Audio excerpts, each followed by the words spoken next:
I got so much motherfucking design on right now. Break it down, bring it back, make it clap. I got 3 old thoughts, new block, wear that thing. Bitches on my line, and you know. Assalamualaikum warahmatullahi wabarakatuh. Perkenalkan, nama saya Disa Fafila dengan NIM 21016138 dari Prodi Pendidikan Bahasa dan Sastra Indonesia, Fakultas Bahasa dan Seni Universitas Negeri Padang.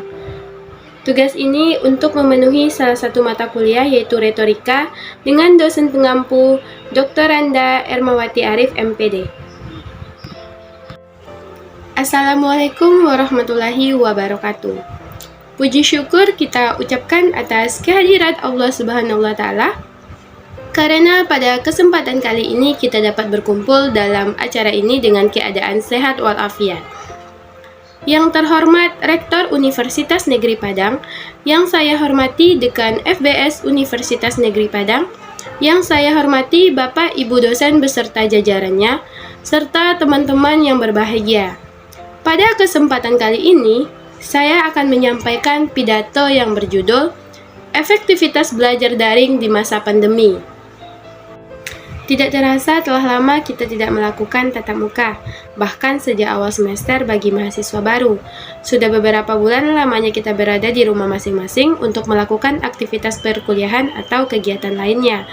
Pandemi memang mengharuskan kita untuk beraktivitas di rumah, sehingga perkuliahan yang kita lakukan di rumah pun terasa asing. Pada awalnya memang tidak nyaman melakukan kuliah secara daring. Namun, setelah berjalannya waktu, hal itu menjadi sesuatu yang menyenangkan, sekaligus membosankan untuk dilakukan. Dengan adanya kuliah daring, semua proses perkuliahan pun berubah sepenuhnya. Dari yang awalnya setiap pagi bersiap-siap berkuliah di kampus, tapi saat pandemi kita menghidupkan alarm supaya terbangun saat jam perkuliahan dimulai dan mengisi daftar hadir di e-learning atau di WhatsApp group. Bahkan bagi mahasiswa baru, kegiatan ospek juga dilakukan secara daring. Tugas pun sudah disediakan di e-learning, classroom, maupun WhatsApp group.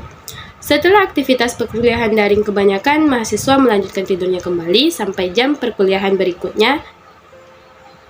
Hal itu dilakukan selama berbulan-bulan dan sangat membosankan bagi kami sebagai mahasiswa. Namun, di sisi lain ada keuntungan kuliah secara daring yang kita lakukan beberapa bulan terakhir ini, yaitu banyak orang tua yang bersyukur karena tidak perlu membayar kos atau pondok untuk tempat tinggal anaknya di dekat kampus. Kebutuhan dapur dan uang saku untuk anak tidak perlu karena anak tinggal dan makan di rumahnya masing-masing. Hal ini yang meringankan beban orang tua bagi anaknya yang seorang mahasiswa. Apalagi saat pandemi semua pendapatan orang tua menurun karena orang tidak banyak keluar rumah.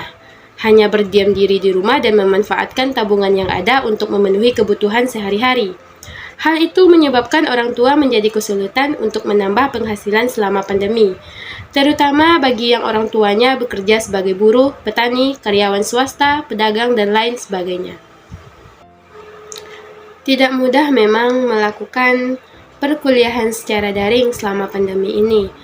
Dengan perkuliahan yang terus berjalan dan tugas yang sangat banyak, tetapi referensi yang sangat terbatas, karena tidak ada perpustakaan dan untuk bertanya tentang materi perkuliahan pun belum tentu dosen merespon dalam grup perkuliahan.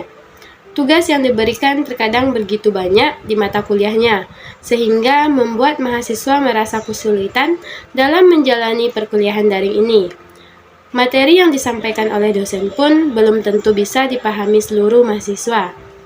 Selain itu, dengan kuliah daring, mahasiswa sangat takut dengan jaringan yang tiba-tiba hilang jika sedang melaksanakan kuliah daring seperti Zoom. Karena tidak setiap daerah memiliki koneksi internet yang lancar untuk melakukan kegiatan kuliah daring. Di balik itu, dengan adanya kuliah daring, kita semakin mengerti tentang berbagai teknologi yang menunjang aktivitas perkuliahan secara daring.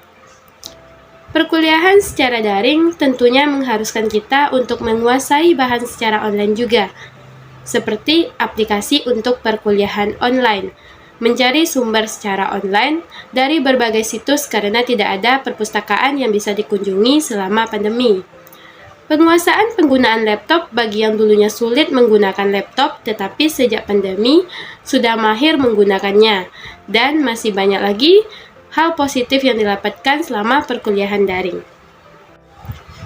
Kesuksesan pembelajaran daring sendiri selama masa pandemi ini tergantung pada kedisiplinan semua pihak. Oleh karena itu, pihak kampus perlu membuat skema dengan menyusun manajemen yang baik dalam mengatur sistem pembelajaran daring.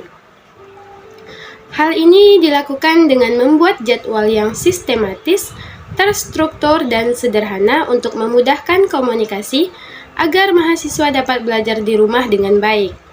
Dengan demikian, pembelajaran daring sebagai solusi yang efektif dalam pembelajaran di rumah guna memutus rantai penyebaran COVID-19.